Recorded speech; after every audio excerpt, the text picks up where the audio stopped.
Hello and welcome to Overtime Hockey Talk. My name is Mark Paul, my co-host Justin Baker joining me via Skype. Good evening, Justin. How are you? I am fantastic. How are you, sir? Well, you know, sometimes I feel as though things couldn't get better.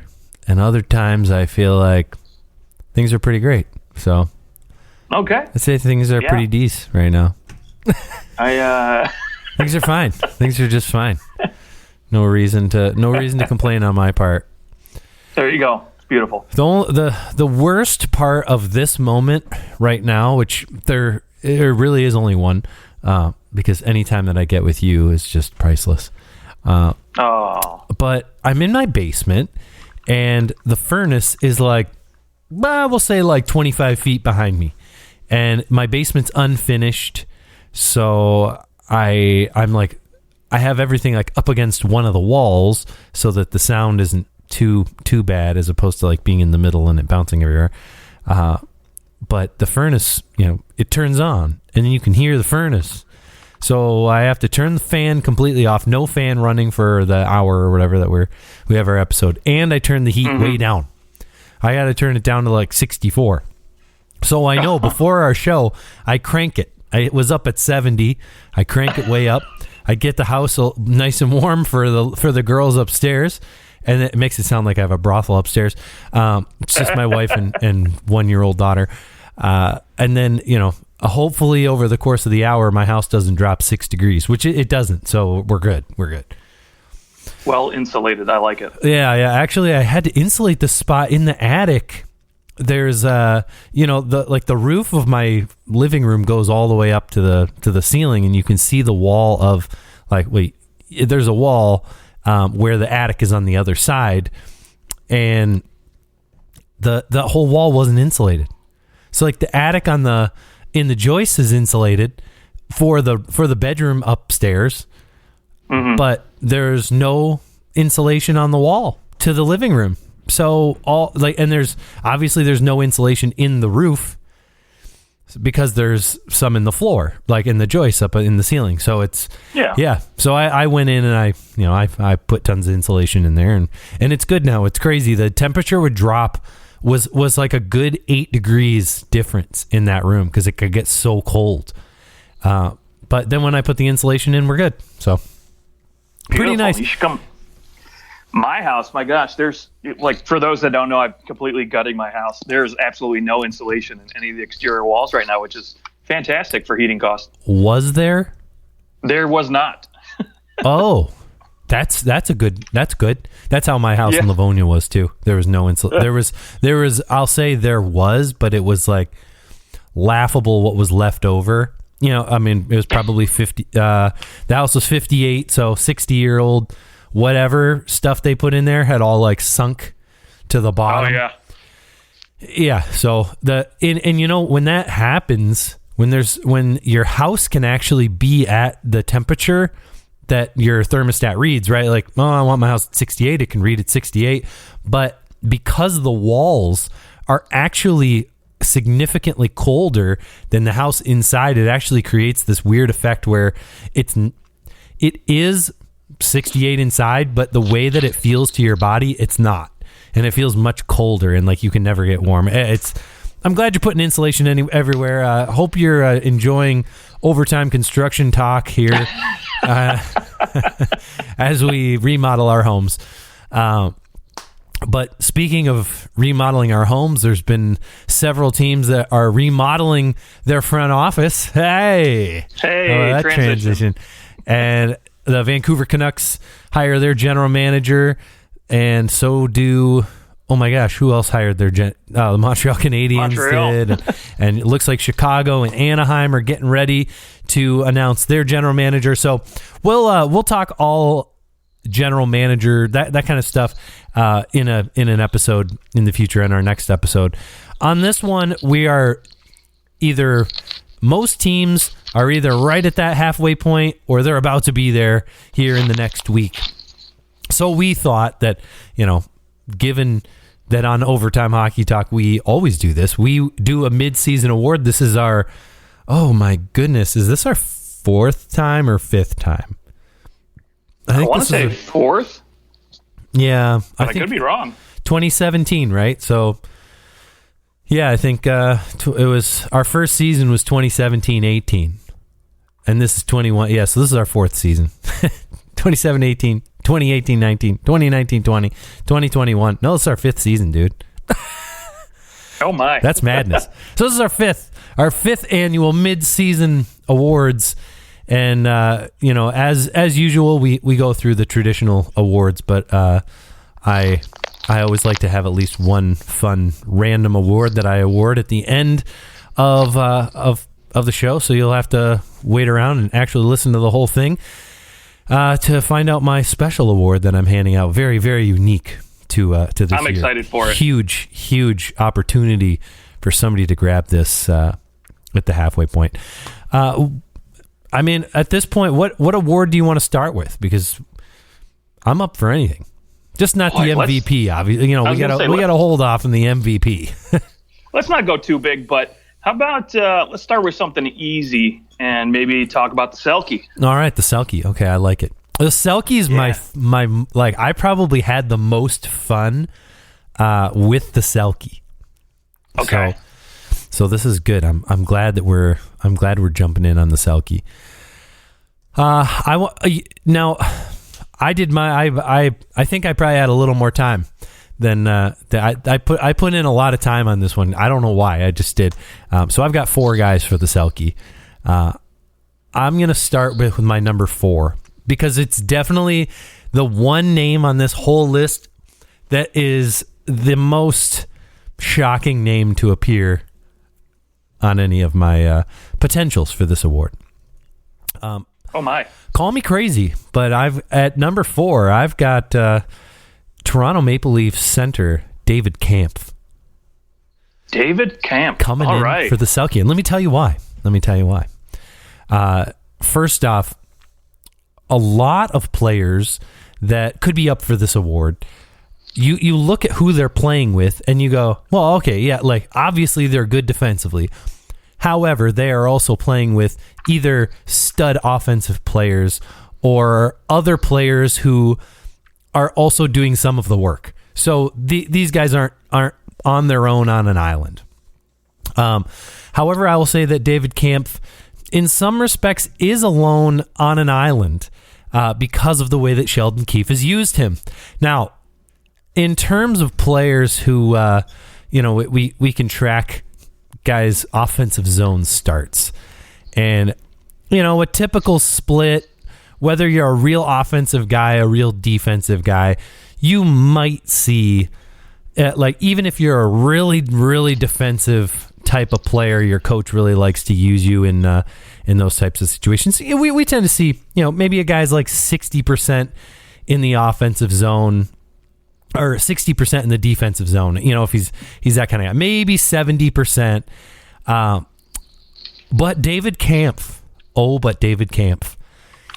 Out of anybody who has played more than 10 games, actually more than 3 games in the National Hockey League, he leads the league in defensive zone start percentage.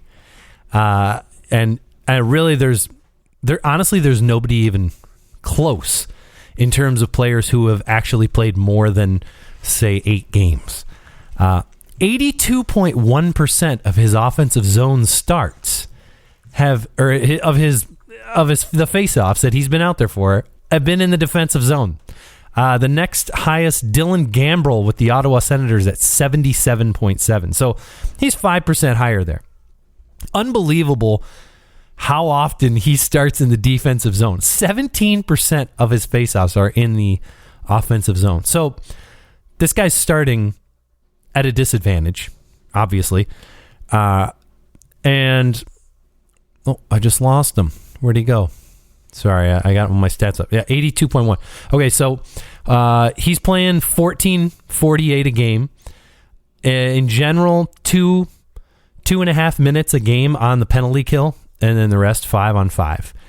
He still, despite starting the vast majority of his faceoffs in the defensive zone, he still has a Corsi of 48.2, which is pretty incredible to consider that he has to go all the way down the ice more, like, one time out, 5 out of 6 times that he's on the ice almost. He has to start in the defensive zone, and yet he's still really close to even for his possession number. So that's huge.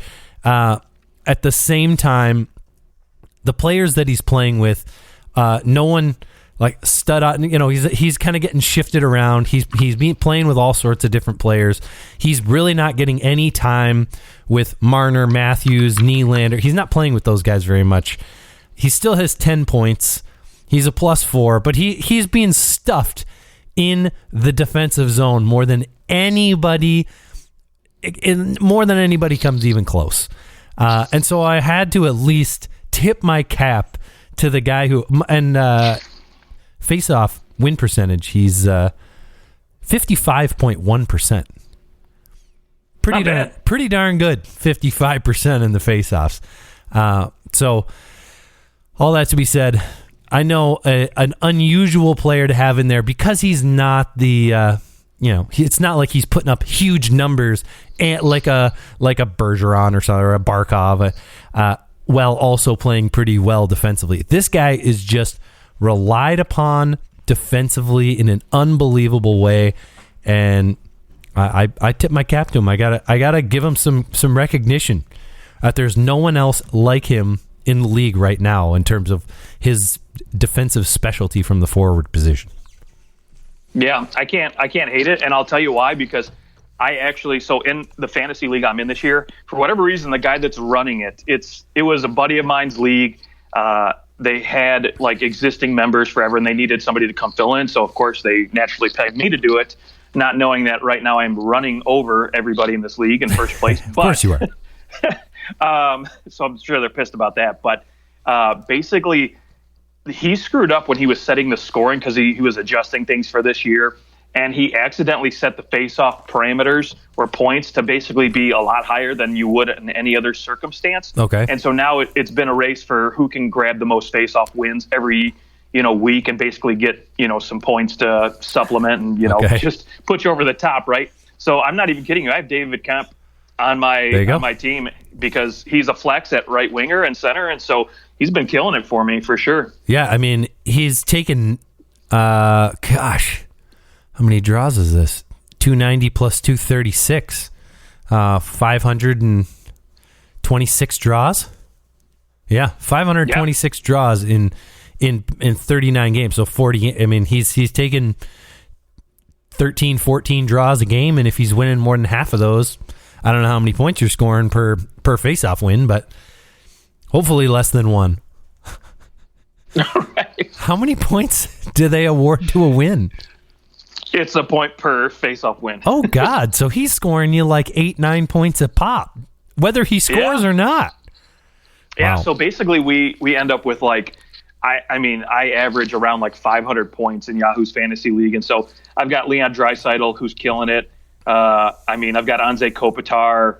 So I've got all these guys literally at the top of the league as far as face-off wins are concerned. And Nice. It's paying off quite well. So awesome. Well, we just spent the last 8 minutes talking about David Kampf. So the fourth congratulations. Place. Like literally no one has ever actually talked about David Kampf winning the Selke for so long in the history. No one's ever talked about him this long ever. Well, I like to think that his like mother or father has, but sure. That's generous. But I feel like we might have just, done something incredibly unique. We talked about David Kampf winning the Selke for 10 minutes. Okay, who rolls into your? Do you have top 3, top 2, something like that? I've got top 2 in every category, okay. basically. So, well, I'll give you my number 3. I've got Austin Matthews at 3. Okay. Going Toronto, 4-3. Yeah, yep, 3 and 4. I kind of, the David Kampf was like, well, he's not going to win it. I know he won't be in that conversation, even though he should be. If the trophy actually went to guys who were like, dang, this guy is so useful defensively, but purely defensively, he would be in the conversation. I really think that he would. But because the award is basically like, hey, who's really good but plays good defense too? Yeah, I mean, because if you don't put up a bunch of points and play good defense, then you're not going to appear. Like, it's funny because you could probably who do you look at as somebody who's good defensively? Probably somebody who kills penalties. That's why Datsuk won this award so many times, because he always was killing penalties. Oh my gosh, and he was a thief. Literally. And that was a big reason why I have Austin Matthews up here, because Austin Matthews is an absolute thief. He steals the puck left and right.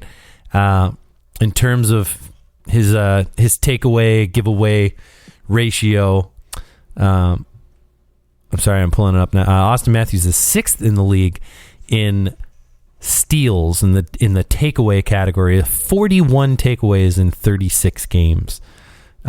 So Austin Matthews in there. Had to toss him in there. David Kampf, Austin Matthews, a combo, we'll say, at number 3. Okay, now please don't tell me you've got Tavares in your top 2 now. And Marner. Okay, let's hear your top 2, and then I'll give you mine. All right, number 2, I've got Patrice Bergeron. Me too. Yep, me too. Yep. He's leading the league in face-off wins, and pretty much, he does it every single year. It feels like you have to throw him in the top 3 almost every year. And there's a good reason why, right? So, and now he's got to do it without having a guy who drives a line and David Pastrnak on his wing. So just doing that with, Brad Marchand when he's not causing issues, it's, pretty good. So, all right. And who do you have winning the award? I have Anze Kopitar. Anze Kopitar. Interesting. Yeah. Talk to me about what led you to Kopitar winning this award, because he's not in my top 4 at all. Okay, so let me give you my reasoning here. And so basically, when I look at faceoffs, are a big thing for me, right? And so he's number 3 in terms of faceoff wins in the NHL. When you look at his production, 37 points in 43 games. Obviously, production always plays a part of it, like you mentioned. And when you look at who he plays with Iafallo and Kempe, these guys aren't exactly great defensive players. They're fine players, but they don't it's not like Matthews getting to play with Marner, right? You have 2 guys who play pretty good on both ends of the ice on the same line. So, for me, Kopitar having to really go out there and drive possession in both the defense and offensive zones has just been, killer for me. And plus, not to mention that, he plays about 21 minutes a night. So for me, that's key, because he's put out there in almost every situation at that point. Okay. I can appreciate it. And the fact that his team has been playing so well, if the Kings do end up making the playoffs, you certainly have to, that has to play a factor into why you might toss him in there too. So absolutely. Yeah. Okay. My winner, this might be even more offensive than David Kampf in my top 4. I think this would be the first ever time this would happen, if he were to win this award. But in terms of overtime hockey talk history, this is the first time anyone has ever won this mid-season award that has been a rookie in the National Hockey League. Oh. Do you know who I'm going to snag in here? Oh, are you going to say Nick? No, I'm just kidding. No, I'm going to say Anton Lundell wins my mid-season Selke. And let me tell you why. Yes, please. Obviously, this at least, I get it. David Kampf, not a guy who's putting up big numbers. Anton Lundell, he's centering that third line for the Panthers, right? He's playing with Sam Reinhart a lot, and 39 games played. He's got 26 points as a rookie. He's like fourth in the rookie scoring, behind Lucas Raymond, Trevor Zegras, and Moritz Seider. So yeah, funny, like a guy. He's also in my. You'd have to think he's somewhere in my rookie of the year thing there. Don't know. I mean, who knows if he's going to win it in mine? But I've got him winning the Selke. Okay. Now, yeah. So he's fourth, just a point behind Moritz Seider. A good distance behind Lucas Raymond. Very, very different players. But when you look at what Lundell has done as a rookie, starting 56% of his faceoffs in the defensive zone. So he's already being relied upon to take these defensive draws. That's a pretty big thing in and of itself. And I mean, he is taking faceoffs.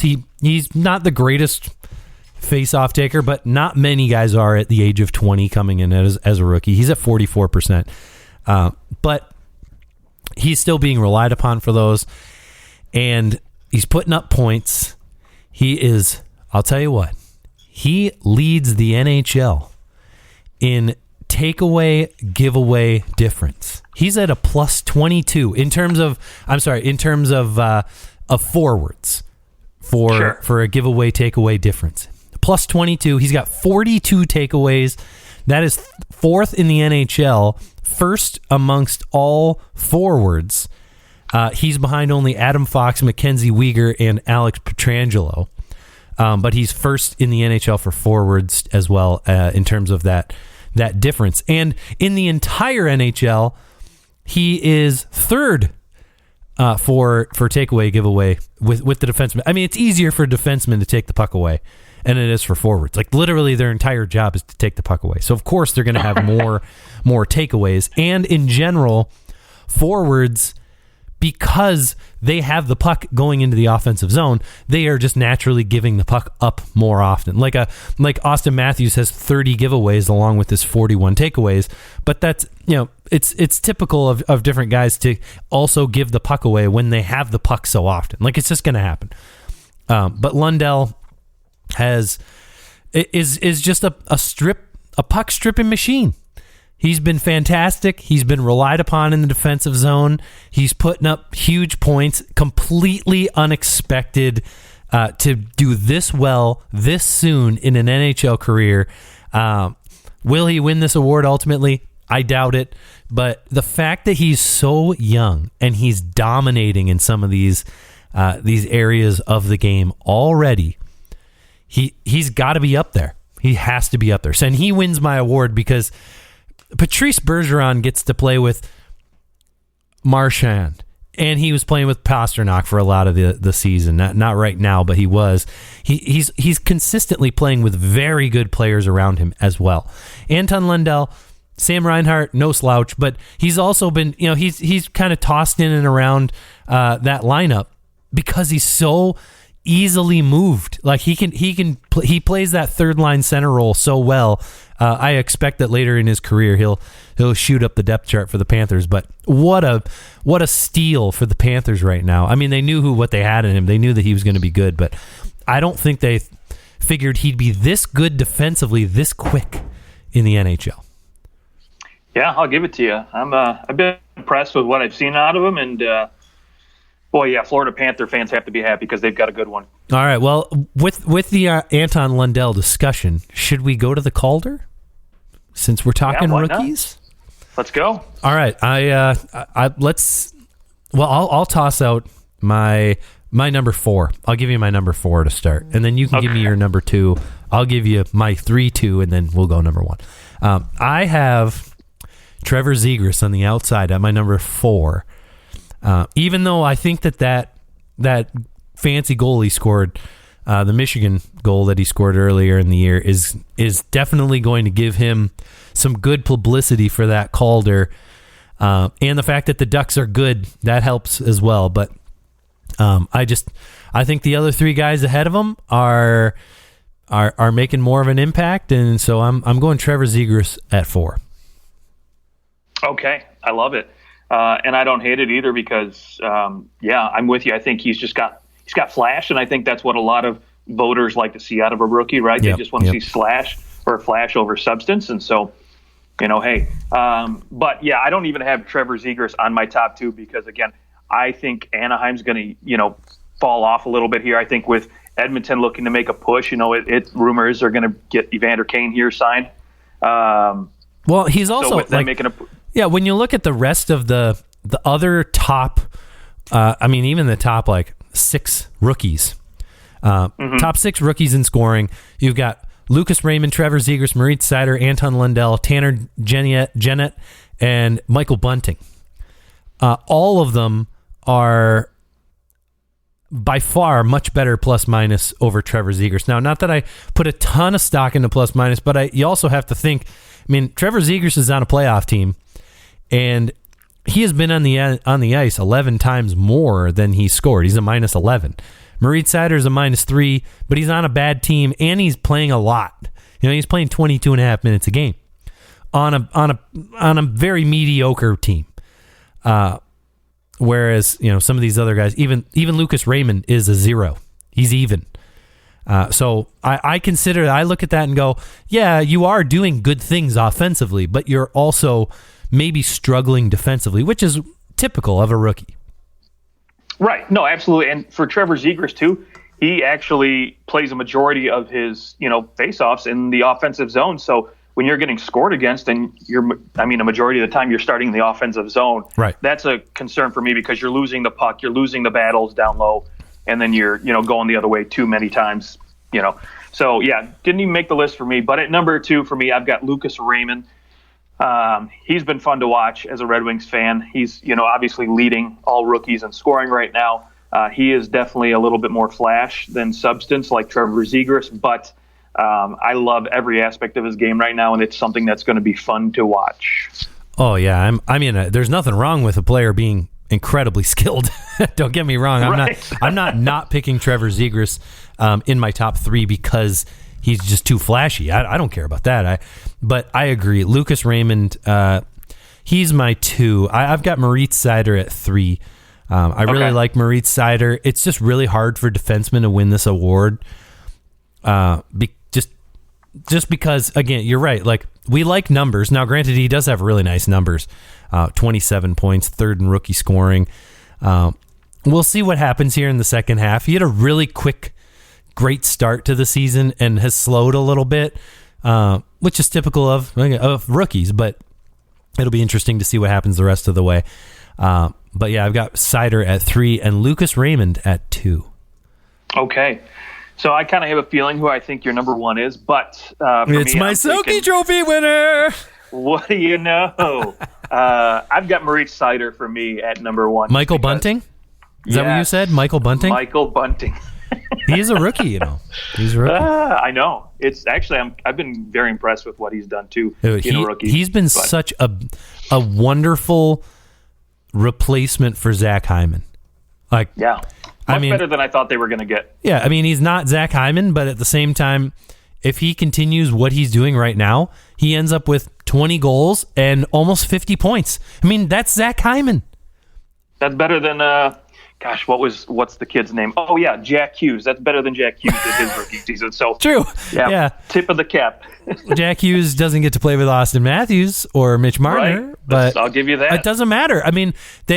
He also had to play well enough to play with them, right? Like someone doesn't just go, well, let's just put him with Matthews and then he'll be good. No, you're showing talent. In fairness, he had 10 goals in 21 games last year for the Arizona Coyotes. That's not bad. Kid can score. He just is willing to do the things that most guys aren't willing to do, and it gets him goals. Right, and he's only playing 15 minutes a game, which is pretty good. That's top line minutes, so he's not out there for like special teams and stuff. So he's still getting production without that, that power play time and things like that. So lots of only 3 of his points come on the power play. So 21 of his points are, which in fair, a lot of some of these guys, like Lindell, only 3 of his points have come outside of the power play or outside of even strength points. 4. He has 1 shorthanded goal. Anyways. Right. Okay. So, Moritz Seider wins yours. He'd be the first defenseman since, I believe, Aaron Ekblad. Yes. In 2015. Yeah. And before him was St. Louis Blues. Oh, gosh, what's his name? Can't remember right now. I can think of his face. It was like 2003, I want to say. Was the last who is it? I'm going to let you sit on this one for a minute and see if you can't. His name starts with a B? Somewhere in there? You're getting there. Dang it. Why can't I think of that? Okay. Well, it'll come to me. I'm going to tell you. Barrett Jack. Yeah, I knew it was a B. I can think of his... Okay. Anyways. Yeah, so only 2 in the last 25 years. 20 years. Yeah, that's why I want to see it happen, right? I mean, these are True. not necessarily my, who I think they're, the writers and the GMs are going to pick. This is who I think should win it too for me for all these awards. So if Moritz Seider ends up with 50 points as a defenseman in his rookie season, then I think in the end he does win it. Like, when's the last time a defenseman had 50 points in their rookie season? It's been a while. It's got to have been a while. Okay, where do we want to go? Norris or Vezina? Your pick. Let's go Norris. Okay. My number 3, I have Victor Hedman. Okay. Victor Hedman. Did not make my top 2, but I don't argue with that because I did consider him, and I think I had 4 candidates in mind, and so he was definitely one of them. Yeah, obviously he's up there in terms of scoring. I believe he's second in league scoring, 44 points. I think that he has to be in that conversation because the Tampa Bay Lightning lost so much in the offseason. I mean, they lost a literal line. And right. and he has been even more important to that team. He's killing it on the power play. He's doing real well even on 5-on-5. I mean, the guy's on pace for 80 points. You can't and almost 20 goals. It's unreal.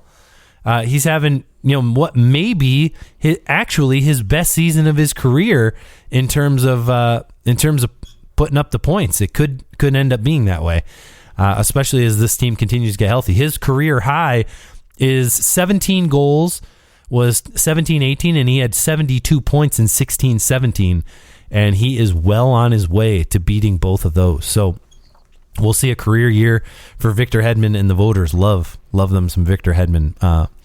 But I have him a little bit further down, obviously at number 3, and not winning the whole thing, mostly because these other 2, I see what they're doing, and there's just some uniqueness about what they're doing. So I'll let you give me your number 2, and we'll go from there. Yeah, number 2 for me is Cale Makar. I know literally every writer I see is already slotted his name in as the winner here, and with good reason, right? I mean, the guy is so flashy. He takes over the game so quickly. I mean, last night his overtime winner. It's testament to what he's able to bring to this Colorado team, and he's so dynamic on the back end. But for me, I just think he still needs to improve his defensive side of his game a little bit more. Because for me, again, points speak so loud when it comes to this award for defensemen, and so that kind of irritates me. I think they should have a separate trophy as far as like total points and then best defensive defenseman. But neither here nor there. So it helps that he's on the best offensive team in the league, too. Absolutely, and that's part of the reason too. Is I don't think again, while I think he's definitely helping carry this team towards excellence, I think he's got a large supporting cast that's doing a lot of the work for him, or I should say with him. And so for me, it just kind of knocks him down just a peg or two, because my number 1 I think is a lot more important in my opinion to his team versus the rest of the defensive core and really the team as a whole. I think this guy has a larger impact. So is your number 1 Adam Fox or Roman Josi? No, it is Roman Josi. Okay, Roman Josi. All right. Yeah, I considered Roman Josi. I actually have Adam Fox at number 2 and Cale Makar winning my first half Norris Trophy. Now, I will say that. Let me just say this about the Norris Trophy. I'd say more than any trophy given during the year, the second half of the season, defense becomes much more valuable and important down the stretch. Teams tighten up, and the true defensive juggernauts are leaned on much heavier in the second half. The points start to dry up. Maybe not dry up, but it's not as easy to score points in games 60 through 82 as it is games 1 through 22. I absolutely agree with you.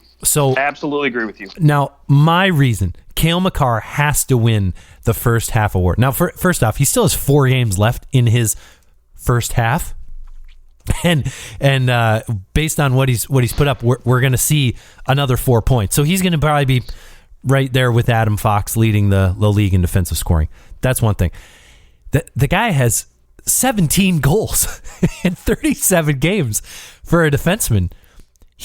I believe he's the first defenseman since like the 80s to be at 15 goals as quick as he was. I mean, and maybe Mike Green. I mean, back when he was putting up, even faster than Mike Green. Yeah, it was I can't remember what defense. I think it was maybe since Paul Coffey or something like that. But anyways, Cale Makar is poised to do something that very few defensemen have done in the NHL. Right? Like, if he can score 30 goals, that's unbelievable.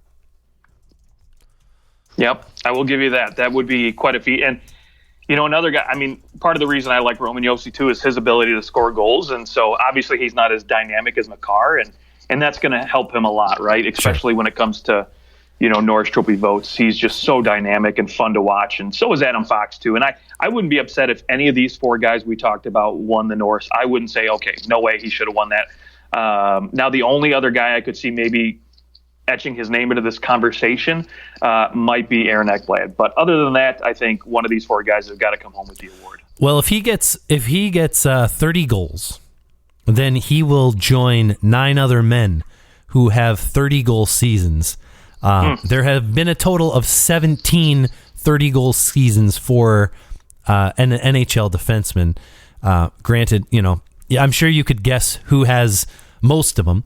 Bobby Orr has 5 of them, and he has a 29-goal scoring season as well. So basically, he has 6 of them, and then Paul Coffey has 4 of them, and then you're looking at a couple one-offs: Doug Wilson, Kevin Hatcher, Mike Green, Denny Potvin. Oh, Denny Potvin has 2 of them, and then Phil Housley and Ray Bourque.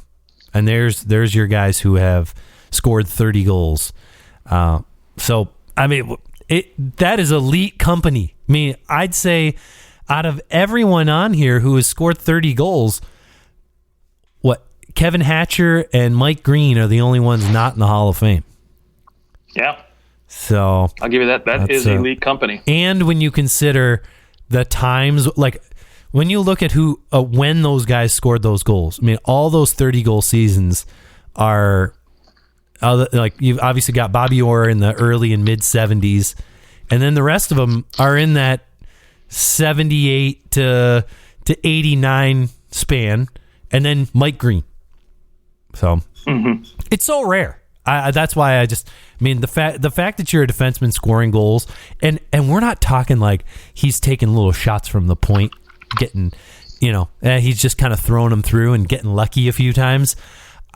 I mean, his shooting percentage is 15.7. So it's not as if his shooting percentage is like 28% and he's way above his career average. His career average is 11.1. So he's 4.5% higher than where he normally is. He's just shooting the puck a ton, and things are going in for him a little more, but holy smokes, some of the moves this guy is making are unbelievable. And he's doing, like, he's scoring all by himself at times. It's not like he's just throwing pucks at the net and getting lucky. Anyways, right. All great picks, all players who could absolutely win. I like Roman Josi winning that award because I do agree with you. He is so important to the Predators. But is he the most? Is he the most important Predator? I don't know. Let's go to the Vezina and find out. Yeah. Okay. Well, I will tell you, my top 2 does not include anybody from the Nashville Predators. Well, that's because you suck. No. Okay. Well, then let's. Might as well get my. Well, no. Yeah, I'll give you my 4, 3, and 2. Okay. Okay. I've got 2 tied for 3 because I'm indecisive. I hang out with my wife too much, I think. That's what happens. There you go. Okay. My number 3A, 3B, in no particular order, is Jack Campbell and Tristan Jarry. I love it. Both 3 and 4 in goals saved above average. Jari at 16 and Campbell at just 14 and a half goals saved above average. Both guys pretty high in their quality starts. And I mean, incredibly low goals against average. Their save percentage is identical, .926. And I mean, both guys are winning games and barely ever losing. 23, 7 and 4 for Jari and 26 and 3 for Jack Campbell. I think that both players, Jari is getting a little more love in terms of how important he's been to the Penguins' success, because the Penguins have had Crosby out for a while and Malkin was out for a while. There's just been some different issues that way. And because of Jari's lack of success, that now that he's having the success, I think it's just a great story. So people are looking at it a little differently. But Jack Campbell is in the same boat. Like, there's been times where the Leafs have not been good in their own zone. They've had a lot of players miss time, and Jack Campbell has won them some games. And he's done it by himself at times. And I think truly Jack Campbell, the way he's playing this season, he's having one of the best goaltending seasons that a Maple Leafs goalie has ever seen. I mean, I'm not willing to go 98-99 Cujo yet, because that season was just unbelievable, what Curtis Joseph did. But Jack Campbell, he has played phenomenal, and he's the guy in Toronto. But Tristan Jarry has been unbelievable for the Penguins too, when they've had absolutely nothing in front of him. So for that reason, they're my 3-4. I didn't know how to separate them, so I just kept them there together. I don't hate it. Because at number 2 for me, I've got Jack Campbell. Okay, all right. I love that. Yeah, yeah. I did struggle between him and Saros, which one to put up at number 2. But for me, ultimately, I think, as a team, Nashville plays a lot tighter of a defensive structure, where I think it's not necessarily benefited Saros a little bit more, but lately I've been watching Toronto's defense play a little bit softer, and I think Jack Campbell, again, there's been a lot of games where he's just literally kept them in it, and just overall his career, and you see where he's come from and how he's been able to basically take the reins of this Toronto team and give them one of the better, like you said, seasons that a Toronto goaltender's ever given.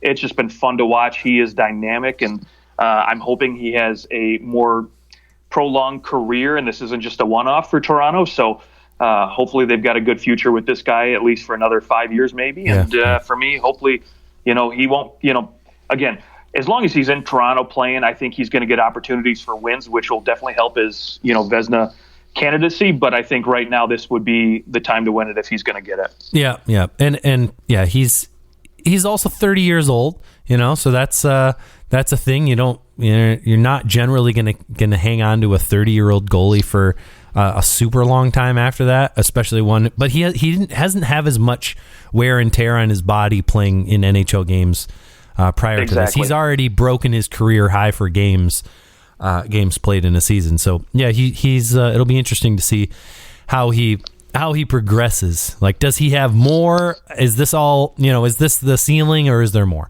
And I guess really that question really only matters in the playoffs. Who cares? Regular season, make the playoffs. In Toronto, that's all that matters right now. Exactly. You can look at Tim Thomas, for example, a guy who started his career later, got off and running a little bit later like Jack Campbell did, and managed to play well into his 30s and play good quality goaltending. Yep. All right. I guess we need to find out who won. Oh, I have Juicy Saros at number 2. Okay. I truly think that he's the reason that Nashville's having so much success. He has just taken his game to another level. 18.7 goals saved above average, which is, you're looking at, that's like, imagine in 18 different games, the opponent scoring 1 goal less. That can be the difference in a win or a loss in many, many games in the NHL. So he's just been so important. He also leads the league in quality starts. This guy has been so incredibly consistent, and frankly, like anything that is happening in front of him. Like he definitely, out of all the 4 goalies that I have on my list, he's got the least amount of talent in front of him. So take that for what it's worth. I mean, other than Roman Josi, I'd say that, you know, he's the guy. Juuse Saros is the reason that this is happening for the Predators, and you know, he's the next great Nashville goaltender. We've seen a lot of them. Yeah, absolutely. And your winner. I think we have the same guy, but I'm going to say Igor Shesterkin. Yeah, Freddie Anderson. Igor. Oh, hey, he's leading all goaltenders in points, so there you go. That's right, yeah. 4 points. Igor Shesterkin's mine, too. Yeah, I mean, leads the league in everything. Save percentage, goals against average for goalies that have actually played more than, like, a few games. Right. He's been fantastic. And, there's... If he had, though, his only knock, I guess, is that he only played 26 games because he got hurt. But that's not his fault. And we saw Ben Bishop get nominated for the Vezina after only playing 36 games, or maybe it was 41 games or something like that. So you don't need to play a massive amount of games to win this trophy. And the fact that he's 26 games, 22 goals saved above average. That's he's basically at a goal a game. So if he's at the 36 that Saros is at, he's at 35 goals saved above average, which is unbelievable. How much better he's playing than what the average would be if the average goaltender was in net for the Rangers. So, I mean, you want to talk about a guy who's the MVP of his team? It's Igor Shesterkin, but the Rangers have been, you know, they've also played 17 other games without him in there, and they've still fared pretty decently. So the Rangers are so good. It's the one thing that makes me is maybe Saros, he could, over the course of the next half of the season, he could take him over if Saros, with this lesser talented team in front of him, continues to dominate the way he is. But we'll see. We'll see. Okay, what do we have? Coach of the year? Yeah, let's do coach. Why not? Okay. My number 3, I'll toss out my 3 and then we can go 2-2 and then 1. I've got Andrew Brunette of the Florida Panthers. Okay. And guy had to take over in a really, I would just describe it as an awkward takeover. How else do you describe it? It's just this crappy situation. Nobody actually wants to lose Joel Quenneville as their coach. He built the whole thing and created the systems. And I mean, what a weird situation to get your first coaching gig, but it happens. Bill Zito trusts him, and Andrew Brunette has done phenomenally as the head coach of the Florida Panthers. And dare I say, I know they got off to such a hot start, so it's hard to, obviously they're not as good. If you take away the start, they're not as nearly as crazy impressive. Still 7-2 in their last 10. They're amazing at home. They're scoring goals. They're plus 50, tied with Colorado. They've been fantastic, and so I have to. Andrew Brunette has to be on that list simply because the story is just too good. Yeah, I don't hate it at all. Okay. All right. Who do you have at number 2? Number 2, I've got Mike Sullivan from the Pittsburgh Penguins. Okay. And and who's your number 1? Gerard Gallant from the New York Rangers. Okay. All right. Yes. Team that missed the playoffs last year. And yes, goaltending is helping him out a lot. But again, he doesn't have any elite talent on this team, and he's managing. Wait, outside maybe Adam Fox. But, what about Artemi Panarin? I know. What about Chris Kreider, who's leading the league in scoring almost? Yes, but what I will say is no elite center. Sorry, I should rephrase that. He doesn't have an elite center. Okay. They have literally no players on their team. Right. Yeah, so he doesn't have the elite centers like Crosby, McDavid, Draisaitl, who can drive play. So basically he's having to, look, he's put in a good system that really fits this team so well because they're going in, they're playing, rough hockey. They're going into the low areas down low. They're playing in front of the net hard. They're not easy to play against.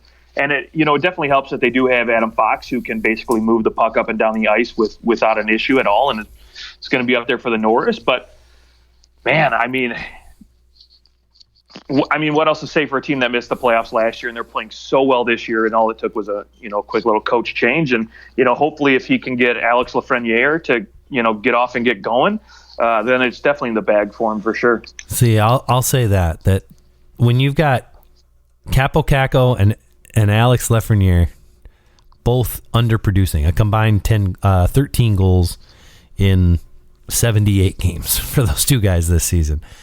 That would be my knock, is that, even though the team's really good, you've got these two guys who you seemingly should be doing everything you can to put them into a situation to be able to help your team because they are so good and they will be so important to your team. That's my one knock. They're not really getting a whole lot of power play time, and I mean, of course, some of that is going to be those players, but I think that he likes his veteran players a little more. And, absolutely, he does. And when you got guys like Panarin, Kreider, Zibanejad playing so well, sure, it's hard to find those guys time on the power play, right? Yeah, but I think you got to do it anyway. Like, I think that you could put people into better situations with those guys to be able to produce. And who knows? I mean, it's funny. Earlier when I was searching both of those guys, just Googling them, the top article for both players was different articles talking about how the Rangers should trade this player. Both Capo and Alex Lafreniere. So, and obviously there's lots of talk about them moving them, which if you're considering that like they're not really doing much for you, and if somebody's willing to give up a lot because they see their potential, and you can get a good player who can come in and help you, trading one of them might not be you pick the one you think actually is going to be good, because it's pretty clear they're probably not going to hit on both of them, but you need to at least flip one of them and sort of hit on one of them because of the asset that you acquired. But that's another conversation for another day. I have John Hines at number 2 with the Nashville Predators. I like you were saying earlier, his the system that he's put into place is just working for this team. I mean, guys are having career years, resurgences in Matt Duchene and Ryan Johansson, and Philip Forsberg looks like he's having fun playing hockey again. This is a team that is just clicking everywhere. And then, of course, Gene? I can never remember how to say his name. Jeanette, the rookie for the Predators. Oh, Tanner Jeannot. Jeannot, there you go. Yes, Tanner Jeannot. Another like a great success story, which we saw in New Jersey when John Hines was in New Jersey. The way that he was able to kind of take some lesser known prospects in the organization and kind of bring them into the fold and make them useful players. And that's a huge coaching success there. So I got to give him that. But my number 1 is your number 2, Mike Sullivan. The Pittsburgh Penguins have been just obliterated with injuries, and he was able to hold their head above water like we said they would need to do. I remember in our preview, we said, if the Penguins have to try and hang around and sit around like 500 or a little better, and then when they get everyone back, they'll probably end up making the playoffs. But things have gone much better than that. I mean, they kept themselves in the playoffs, and then everyone came back, and now they're trucking towards first place in that division. Thing of beauty. I got to give him that's coaching right there. It's very, very much a part of the equation. Mike Sullivan showing why he is one of the best in the league. Yeah. Well, shall we go GM? Why not? Why not? Why wouldn't you? All right. I'm going to give you my number 4. I've got 4. Go with it. So there's how many general managers have been fired this year? The Chicago Blackhawks fired everybody. The Anaheim Ducks fired their GM, sort of stepped down, but because he was a giant dick. The Anaheim, well, yeah, he was having. Yeah. Anyways, the Vancouver Canucks fire their GM, and the Montreal Canadiens fire their GM. And there were some other GMs that might have been involved in things, and they escaped. They escaped the jaws of the firing. And so I wanted to give my number 4, the GM of the first half, to all the GMs that weren't horrible people over the last 20 years. Bravo. I felt like they deserved it. They didn't ignore someone's plea for help or whatever it may be. And maybe there's other stories out there where they did, and we just don't know about it yet. But they're not included in that award then. I don't, if you're a horrible person out there and you're a GM, then you're not included in my award. But I'm giving that award to, God knows he's watching. He knows who the good GMs are. Anyways, to the people that aren't horrible people, we'll give the tip of the cap. All right. Love it. And then I'll give Kelly McCrimmon my number 3 vote of the Vegas Golden Knights for the Jack Eichel trade alone. Okay. I mean, thing of beauty right there. Absolutely wonderful trade. This guy just navigates the salary cap like a frickin' wizard, because other teams are like, oh, we can't do anything. We're up against the cap. And Vegas is like, oh, we're up against the cap. How can we squeeze this $10 million player in there? And then they do it. Unbelievable. I know he hasn't played a game for them yet, but just the fact that they were able to pull that off, and really, I mean, yeah, they give up Alex Tuck, they give up a draft pick, and Peyton Krebs, who he scored 2 goals the other night, good for him, and I think he'll be pretty good for Buffalo, but nothing compares to getting one of the best players in the world.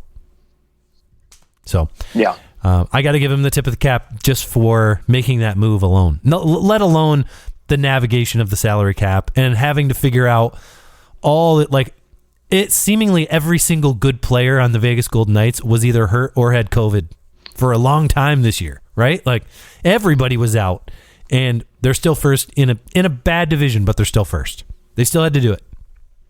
Yep. Who's your number 2? Number 2, I've got Stevie Y. Oh yeah, maybe Stevie a little hometown Y. pick, but I gotta say, just again, watching the Red Wings, you see how the patience has paid off now with these rookies. He made these incredible picks, makes the decision to keep them out last year when maybe they probably could have played. Now he brings in these young guns, doesn't get too jumpy. Like, for example, when Jack Eichel was on the board there, they talked about the Red Wings certainly had the cap space. The Red Wings certainly had the assets to make a move and bring in a guy like that. And Steve Yzerman holding firm, not wagering assets to do something like this. And now you see it's paying off with all these younger guys. He gets Robbie Fabry extended at a minimal cost. Same, he goes out this offseason and gets Pius Suter from Chicago. For whatever reason, they decided to let him go. So he gets himself a quality middle 6 center. And and the Nedeljkovic trade alone this offseason, my gosh, was just insanely good. That was a nice steal.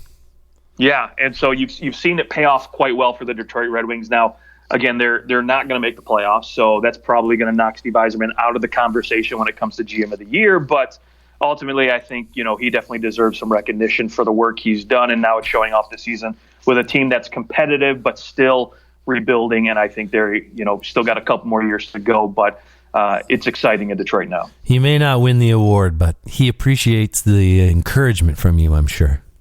There you go. Stevie, if you're listening, we respect you, we love you, but you're not going to win GM of the year. Sorry. My number 2, funny enough, is Kyle Dubas. But the reason I tagged Kyle Dubas for this award, you look at the players that with not much room to navigate the salary cap. Coming into this offseason, you look at the players that he brought in on the cheap, right? Like, he brings in David Kampf, who wins the Selke Trophy. He brings in Michael Bunting, your Calder Trophy winner. And he grabs Kasha, who is another guy who he's a poor man's Selke guy there. Oleg Kasha has been a revelation for the Leafs, and really a steal, because he was a guy who could put up was a potential 20 goal scorer, and was just wreaked havoc amongst the opponents. People don't like playing against him, and he just had injury problems, but they take a chance on him, and he's been really, really good for them. I think what he did to fill in the lineup after losing Zach Hyman and having to, like many GMs, having to navigate all the COVID stuff. But it seems to be even harder in Canada. But the moves that he made to solidify the rest of that team, it's like he hit on every single one except for Nick Ritchie, which we don't talk about that. which you're not going to hit on every single move, and ultimately that one, he's signed for a couple years, but the other 3 moves that he made in the offseason, I mean, those players are the kind of players that if a team wins in the playoffs, whether they win the cup or not, whatever, but when they go and they win rounds in the playoffs, those are the players that you're probably going to go, wow, that guy had 5 points in that playoff series. He was so important for the Leafs. Like, you kind of want to look past the superstar players to see who else is kind of going to fill in, score goals when those guys are all tied up. And I think that he brought in those players to do that. So Dubas is my number 2. I'm curious to see who you have winning this. I have Kelly McCrimmon winning this thing. Oh, okay. All right. Just for the Jack Eichel trade alone, I think he deserves it. Being able to bring in a guy of that talent, that caliber, without having to give up a piece like Mark Stone, Max Pacioretty. You don't have to give up these monster pieces. You lose Alex Tuch, yes, he's a quality top 6 guy. But, again, Peyton Krebs, I don't think he's going to be anything more than a second-line guy at best. A conditional first, a conditional second. So, again, not giving up a ton to bring in a guy who basically is a franchise player. And you get a conditional 3rd-round pick out of it, too. So not really, again, so you're still getting some talent back, as far as the 3rd-round pick is concerned. And, again, managing to keep this team competitive, keep this team churning when they lose Marc-Andre Fleury, again, Max Pacioretty, Mark Stone, these guys have all been out at various times throughout the season. And so you have, this team in Vegas basically that is still competing, still, at the top of their division, all because of, a few little simple moves. And, again, hopefully, a guy like Nolan Patrick pans out too, because that's another trade that, maybe we can talk about in a couple of years and saying, just scored a second goal. Freaking, yeah, maybe he finds, a way back into, a middle 6 position here. But, 5 points through 13 games is not too bad for a 3rd-line guy. And maybe, he gets it back to where he's, a 40, 50-point player maybe in a couple of years. And now you look and you say, man, what a freaking steal. And not to mention all this done, and he still keeps Shea Theodore and Alex Pietrangelo. So, okay, masterful in my mind. Now, again, when he brings Jack Eichel in, I think they're probably going to lose somebody. That'll be interesting to Riley see too, Smith or somebody, yeah. Right. So I obviously he's my number 3. My number 1 is Bill Zito, the Florida Panthers GM. Okay. I'm going to start first by the fact that he didn't have much of a choice, but you make the decision to say, Joe, like, Quenneville, you're out. Like, he resigned, but I'm sure that Zito's telling him, like, sorry, bro, you're done. But he brings in Andrew Burnett. He trusts him, and that's a tumultuous situation. Guy. Yeah, and a young coach, and he's trusting him, and it has worked out very well, which to me says that he brought in Andrew Burnett. He was a part of that hiring process, and so ultimately he at this point it sure looks like he made the right decision, allowing him to run the team, be the head coach. You look at the players that they've been able to bring in, like, within the last calendar year, right? Like, we're going to go Sam Reinhart. He's been phenomenal for the Florida Panthers. Anton Lundell, great pick, bringing it, and obviously now he's he's taken off. He's winning the Selke Trophy, and just the moves that they've been able to make in and around this team. The Anthony Duclair, like they've hit on every single one of these. This team has been built by Bill Zito, and I think you're now seeing the product of what is a really good team in Florida. And you know, it's funny because all this is done. Barkov has only played 30 games. Like Jonathan Huberdeau is about to win the Art Ross Trophy. Right. He is killing it, and he's doing a lot of this is no longer. Well, Huberdeau plays a lot with Barkov, so that's why he's doing so well. Well, 13 games this year, he wasn't playing with Barkov, and he's got 58 points. Florida Panthers first in the league in most things, and I'm giving my tip to Bill Zito there for GM of the first half. Beautiful. I can't argue with that. Well, we still have the Lady Byng. We got the Lady Byng. Yep. Who do you have in your top two there for Lady Byng? So I've got at number 2 Ryan O'Reilly. Man, just such a powerhouse player that's in this conversation almost every year. Same with the Selke. It's amazing as well as he plays defensively that he doesn't get more penalty minutes. And so I think right now he's sitting at a big fat 0. So there you go. Or two penalty minutes. I'm sorry, he's got 2. 2. So can't hate on O'Reilly. But for me, number 1, I think honestly I'm going to give it to Devin Taves. Okay, for Devin Taves. My Lady Byng, because to again, a defenseman. Yes, the minute this guy plays on defense, and as rough as a game as he plays, you know, you would think, you know, for a defenseman, right, playing down low in the dirty areas, you know, you figured you'd see a couple more cross checks, you know, and especially for a guy like Devin Taves, who's typically, you know, more or less sticking back. You know, at that blue line, he has to deal with these speedy forwards like Connor McDavid's coming down at him. You'd think there'd be a few more hooking calls too, right? But no, not the case.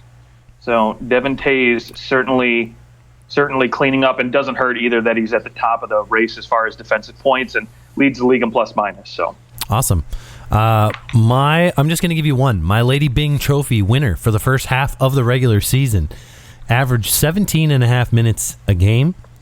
He's a plus 10.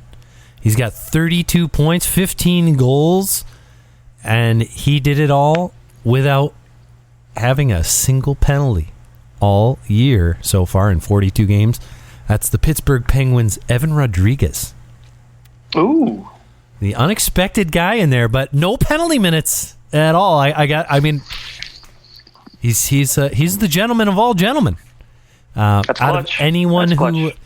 There's 6 players who have played more than 25 games with 0 penalty minutes, and he's by far the player who's been playing the most in terms of time on ice, outside of Will Butcher for the Buffalo Sabres, who's just terrible anyways. So, I mean, it's one thing to, like, when you're putting up big numbers and not taking penalties, and you're pretty good defensively, I mean, I guess Barkov would probably be I think he's 4 penalty minutes, so...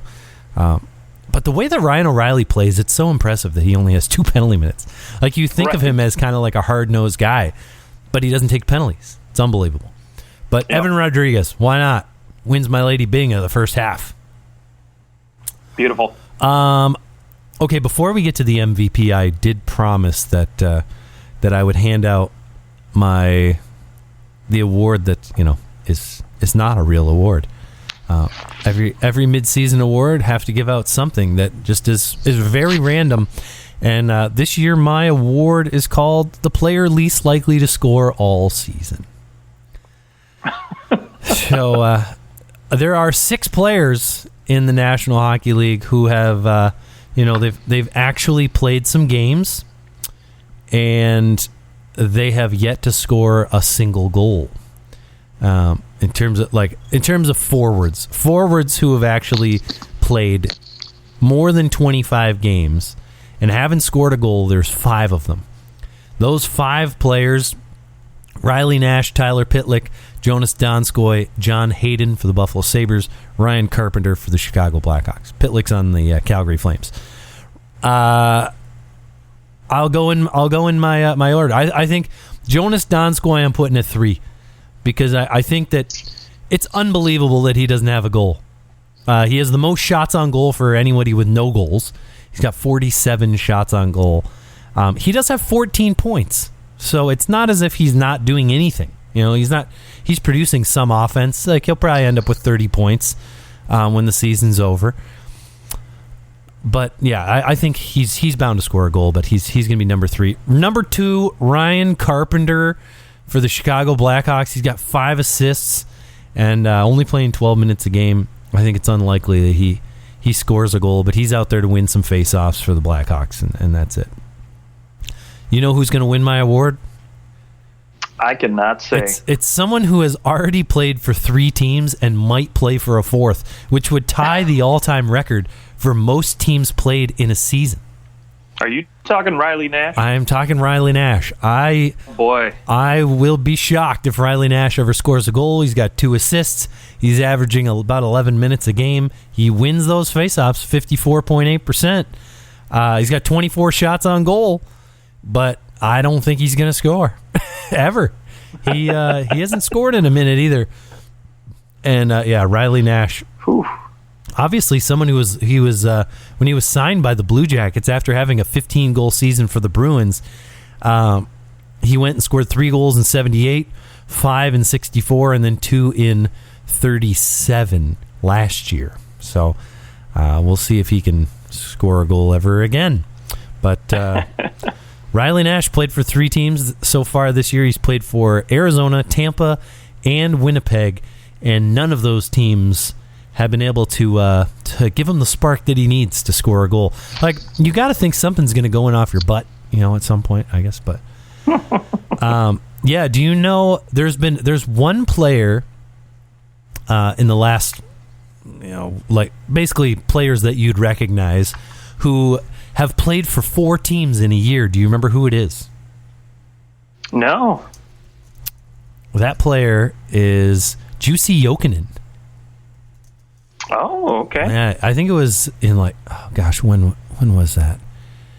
Jussi Jokinen I had it up and then Jussi Jokinen in 17-18. He played for 4 teams, and then actually there was another one. Yeah, so he played for 4 teams, and he bounced around. He played for the Oilers, then the Kings. 14 games for the Oilers, 18 games for the Kings, 14 games for the Blue Jackets, and 14 games for the Canucks. And and missed the playoffs. But for the Canucks, he had 10 points in 14 games, and then he retired. Well, then he went and he played overseas. But that's a good little finish to your career, to your NHL career.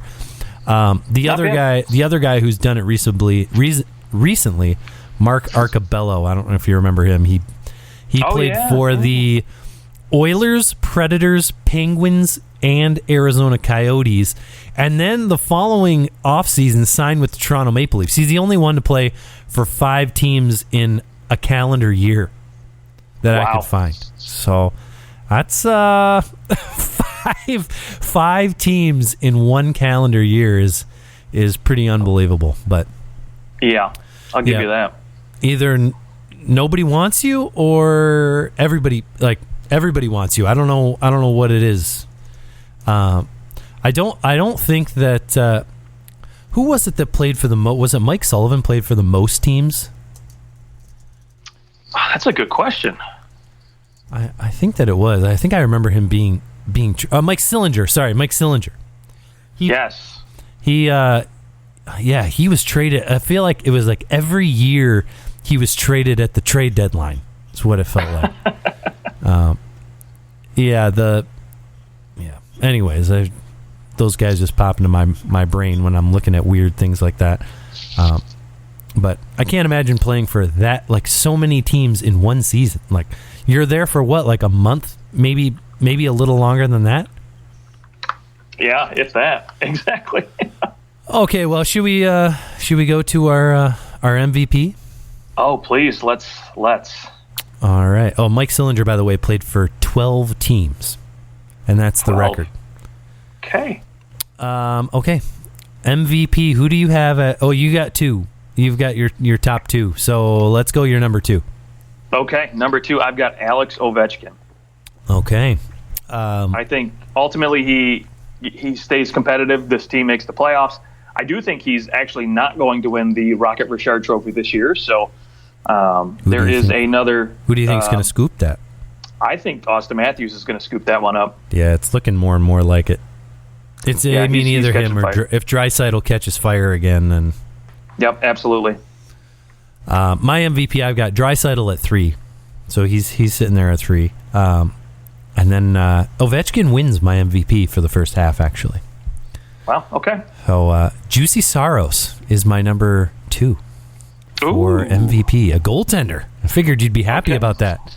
I'm very happy. Can you guess who my winner is, though? Is your winner Draisaitl? No, it's a goaltender. Oh, you're going Shesterkin? Yes, I think even end of the year, I think he cleans this one up and is the first goaltender since Carey Price to win the award. And oh boy, wow! I know it's not often that a goaltender wins this award, and it's very difficult. I mean, literally on the last 40 years, it's been Dominik Hasek and Carey Price, and that's been it. So, yep. Didn't Jose Theodore won it? That's true. Yes, I think he did, didn't he? Yeah, he did. You're right about that. Which was just weird, and then he gets traded. But for me, you know what? Honestly, I think watching this Rangers team, they're not going to go out there and score a ton of goals like say Colorado will, or again Edmonton, right? Sure. That's the only way they're going to win games at this point. They're fourth in their own division in scoring. Like they are not going to score the lights off you. Exactly. And to me, he's just been so valuable to this team when he's been healthy. I mean, you see it, right? I mean, obviously, Georgiev has done okay when he's been in there, but he hasn't been phenomenal. And his goal saved above, average, for Georgiev is actually in the negative. So clearly he's not doing enough to get it done, but this team is, skating by when he's in net. And so when Shesterkin's in there, man, it's lights out. This team is. Okay, let me put this out. Okay, because he's played 26 games, right? So far, and I also have a goalie in the running, so that's he's played 36 games out of Nashville's. Nashville's played 44, so he's only not played in 8. How many games does Shesterkin need to play in? Not to win the Vezina, because I think he could win the Vezina as long. I mean, we've seen it. As long as he plays about half the games, he could win the Vezina. Right. How many games does he have to play in to win the MVP, the most valuable player for the entire season out of any team, the most valuable player to his team? Because if he only plays 45 games, how can he possibly be the most valuable player in the league for the regular season? Not necessarily he might be the most valuable player come playoff time for his team, but for the regular season, if he's not playing in 37 games, I don't know, or 32 games, whatever, I don't know if he could win MVP of the entire league. I think a goalie probably has to. How many games does a goaltender have to play to be in that conversation? At least 60, right? I would say pretty close to 60, and I do think, again, having played 26 and they've got 39 games left, I think he's probably going to play 29, 28 of those games. And so if you put that together, I mean, at least at 28, 29, you're talking 54, 55. And I think he's got to play that at a minimum to win. And not only that, I think this team has to finish at the top of their division, if not number 2, maybe behind Carolina, for him to get consideration. And again, keep these numbers up, right? Because that's what's most important and really going to sell it. If he can bring his goals against down under 2 somehow, and get his save percentage up about 940, playing 50-plus games, and with those kind of numbers, that would be enough for me to say this guy is freaking earning it. Yeah. Okay, so we'll just take a trip down history. We'll do a little history lesson here, and figure out what would need to happen for that Hart Trophy. 96, 97 is Hasek, right? And again, that's also assuming that nobody like Leon Draisaitl or Connor McDavid just put up rips 125 points, Well, that's what he's on pace for right now, I think. Right, they are. So again, that's assuming that there's a little bit of a slowdown. maybe Edmonton doesn't make the playoffs. So again, if they don't make the playoffs, it's a hard argument to make to put either one of those guys in the conversation then at that point, or a little bit harder to argue for them over a team in the playoffs anyways. So okay, here's the 2 seasons that Dominik Hasek won the Hart Trophy. He played 67 games and 72 games. Ironically, he had better statistics the following year that he didn't win it in 98-99, the year they went to the finals. But he still had 9.30 and 9.32 save percentage. He had 13 shutouts in 97-98. I know. Okay, so he played 67 and 62 games. When Jose Theodore won it in 01-02 for the Montreal Canadiens, a 9.31 save percentage, and he played in 67 games. He was 30, 24, and 10 that year. So he's still, even though those 10 games were ties, in the games he played in, they still didn't win the majority of the games that he played in, and he still won the Hart. That's just an interesting little tidbit. And then Carey Price played in 66 games, and he won 44 of them with a 9.33 save percentage to win the Hart. So yeah, what I will say though about today's NHL, it's not like Dominator's NHL where goalies at that caliber were expected to play between 65 and 70 games. Of course. So I think for an NHL goaltender, if you're number one, you're expected to play 55, 60 games at this point. So yeah, and 60 games is a big load for a goaltender right now. And that's what I mean. If he can play 54, 55 and keep the numbers up where I think they could be, then of course, then you have to give him consideration. I think that's why a goalie will probably, like, outside of just an absolutely mind-blowing season, I just don't know if a goalie will ever win the Hart again. Sure. Because of it. Because they're not playing as much. Like, it's like, in a quarterback that's, if a team had 2 quarterbacks all of a sudden and they, like, split time, even if one quarterback played really, really well in 8 games, he probably wouldn't win it because he didn't play all, like, in most of the games. Oh, yeah, absolutely. And I feel like it would be really, really hard for a goalie to win this award. And now, granted, I have a goalie also in this, but the guy's on pace to play like 70 games. if Saros plays in 70 games, we'll say like over 65 games. Let's say over 65 games. Mm-hmm. If he does that and still has these numbers, is he like? I think he could win the Hart, but I think you'd have to play a ridiculous amount of games still to be in the conversation. Yeah, I mean, that doesn't hurt his case, especially if Nashville makes the playoffs and they're a team unlike, some of these other teams where they've got a boatload of scoring. Nashville's not going to score a ton of goals. Well, not just make the play. I mean, they're not going to catch Colorado, but shoot, I think they're going to probably. It looks like they're going to be up there when all's said and done if they can keep this going. But ultimately, I don't think they finish in the top 3 in this division, and that's why. Okay. Again, I have a hard time giving an award like that to a team that doesn't finish in the top 2 of their division. I just don't think he. In fairness, they are in the top 2 of their division halfway through the year, which it is the Mid-Season Awards. I'll give you that right now. That's why I have Ovechkin winning it, because I think that maybe he'll slow down. Like this first half, I mean, Washington was like, a lot of people had them like, hey, this could be the season Washington misses the playoffs, and Washington's right there. Man, they're gonna make the playoffs, and yeah, they slowed down a little bit lately, but they've also had a lot of inconsistency, a lot of guys out, and Ovechkin is just like on another level. And I feel like out of any individual player in the league that I'm rooting for to just do well, it's him. I want to see him keep cleaning up, because it's just so fun to see him and Crosby. It's so fun to see these guys who've been so good for so long continue to dominate. It's fun. Yeah, I'll give you that. And I will admit, I think at our early season predictions at the preseason, when we were predicting the standings, I think I was one of those people that said Washington won't make the playoffs because they're aging out. Yeah. And I wasn't too confident with their goaltending, which they might actually go out and try to find themselves a goaltender. If Marc-Andre Fleury goes to Washington, it's going to be like Penguins, and then Washington plays the Penguins in the playoffs. People are going to lose their fucking minds. I hope so. Oh, man, that would be just gorgeous. That would be wonderful. I would love it because Marc-Andre Fleury would probably win that series, and it would be kind of fun. Oh, that would be so great.